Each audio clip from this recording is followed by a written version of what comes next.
গান শুনে যদি কেউ মজা পায়, স্বাদ পায়, আহ আহ করে উঠছে, অথবা এরকম তাল মারছে, অথবা পায়ের তাল ঝুমকুরের সাথে, বাদ্যের সাথে, গানের তালে যদি সে ডোলে, মজা পায়, নড়াচড়া করে, স্বাদ পায়, আহ করে, হ্যাঁ আওয়াজ করে, ইমামে আজম আবু হানিফা বলেন এরকম স্বাদ এবং মজা পাওয়া কুফরি, কুফরি, কুফরি।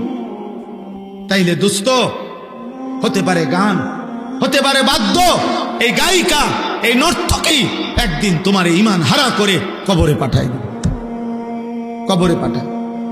হযরত ওমর ইবনে আব্দুল আজিজ রাহমাতুল্লাহ আলাইহি বলছেন যে কলিজার ভিতরে আল্লাহর কোরআন আছে সেখানে গান থাকতে পারে না, আর যেই কলিজার ভিতরে গান আছে, গানের আকর্ষণ আছে, ওই দিলের মধ্যে আল্লাহর কোরআন থাকতে পারে। লা ইয়াজতামিউ ফি কলবিন ওয়াহিদিন আল কোরআন ওয়াল গিনা, ইম্মাল কোরআন ওয়া ইম্মাল গিনা, হয় গান থাকবে নয় কোরআন থাকবে। আমার কাছে আরবি কিতাব আছে, ইমাম ইবনুল কাইয়িম আল জাওজি রাহমাতুল্লাহ আলাইহির বিখ্যাত কিতাব, ওইখানে আছে।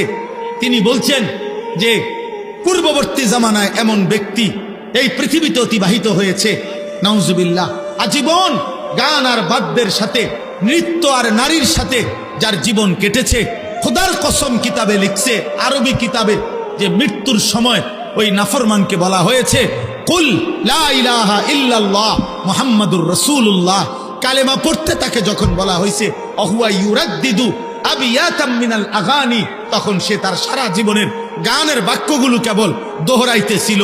আল্লাহর কসম কিতাবে লিখছে শেষ পর্যন্ত এই গানের শব্দ বলতে বলতেই কালেমা ছাড়া বেঈমান হয়ে কবরে চলে গেছে।